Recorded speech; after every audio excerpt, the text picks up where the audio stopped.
Hi there, my name's Alex Summers and I'm the Glasshouse Supervisor at Cambridge University Botanic Gardens.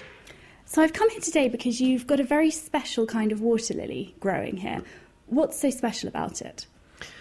It's pretty special because it's about 10 times bigger than any water lily that people will be used to in their own back gardens. This lily is from the tropical wetlands of South America.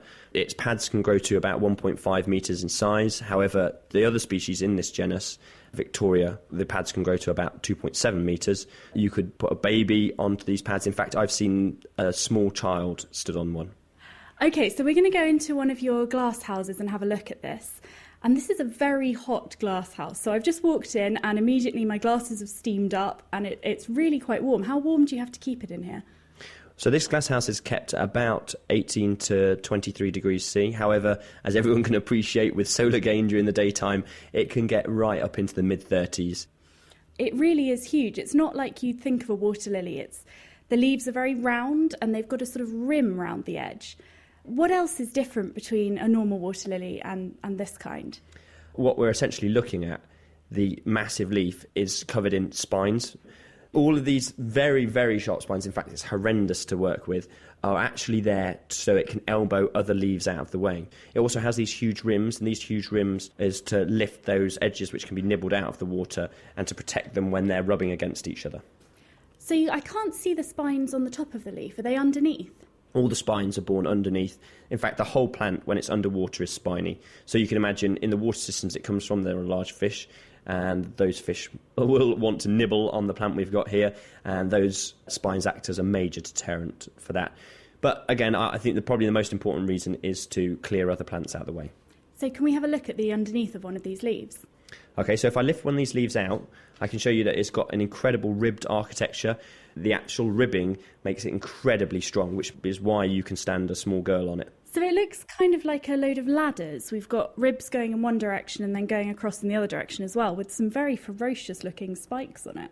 I can see why this would outcompete any other lilies or other water plants that are around, but there's something else about this water lily that's quite unusual, isn't there? Something to do with the way it reproduces. We're all used to flowers in our back gardens, and I think what people usually don't realise is plants go to a lot of effort to prevent themselves from self-pollinating. In this case, the flower has what we call a 2-day sequence. So on the first day, once the flower opens, and the flower opens after about 6 p.m. in the evening, the flower is functionally female. In this way, it means that pollen isn't mature at this point, so the male part of the flower isn't mature, so that can't drop onto the female part of the plant and pollinate it. So when it's in this state, the flower is white, and the beetles come from all around, drawn in by scent and by the fact that the flower is actually a higher temperature than the surroundings, so the beetles get a thermal reward and they get a food reward when they reach the flower, and they then get in there, scrabble around in the flower all evening, and they mate. So obviously the beetles are mating, the flower is doing its thing as well, and then come the morning, the flower closes down. Over the daytime, the flower will then begin to flush a variegated pink-white colour. It will then open in the evening to release the beetles, and as they leave, the male parts of the flower become mature and will start to release the pollen. So as the beetles disappear, they'll be covered in pollen and will disappear off and hopefully find another flower, and the whole same process will go on again. So the beetles are actually trapped in the flower. Do they not mind this?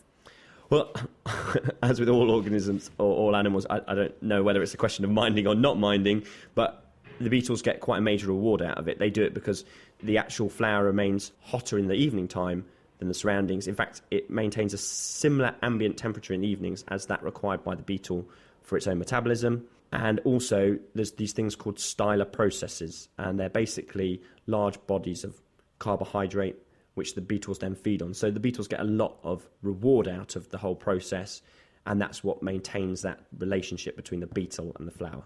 It's also full of males and females, and that's part of the other reason they're there. They're there to fill in their own functional gaps. So we've got one of the flowers here. It's a lot smaller than I would have expected for the size of the leaf. Yeah, and I think what we're looking at is a smaller flower in itself. I think if we have, our plant is not a huge plant, and the size of the plant is somewhat affected by the size of the root system. It's a lot of effort to produce a flower, and so the plant will produce a flower that it's capable to do from the leaf and the crown.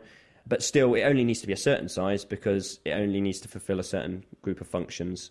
Unlike the leaf, which the larger it can be, the more sun it can get. It's basically a massive solar panel. So the larger your solar panel, the more energy you're able to produce. So can you talk me through what we can see here? We've cut the flower in half and you can see all of the insides. If anybody pops into their back garden, they can look at their own water lilies. Firstly, you get the outer sepals, so that's the green part. Then you get the outer petals. They're all the white parts of this flower here. Then the next part we hit are these things here, the stamens. So they're the male parts of the flowers. And there's also something called a staminode. So that's a sterile stamen. And they're just there as an attractant to bring insects in and also to provide a covering over the big hole or pocket in the centre of the flower. Then there's a little funnel shape here.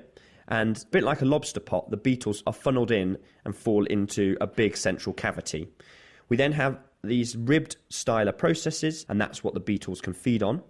And then we have a huge bowl, and the bowl is the stigmatic surface. The stigmatic surface is the bit of the plant that's female, and then if the pollen lands on there, it'll grow down into these two ovaries, which are produced in cheek-like structures on the very side bottoms of the flower. So this flower's pretty spiky at the bottom as well. I guess, is that the bit that would be under the water? So again, it's trying to prevent itself from being eaten? Exactly. And actually, the flower is produced underneath the water. It only surfaces to be pollinated. Then it will all be drawn back underwater. So all the tissues will constrict. It will be drawn back underneath water where the seeds will mature and form. And then they'll be released. And they have a little, what we call an aril. So it's like a fleshy outer covering. And they will then be gobbled up by fish and transported around.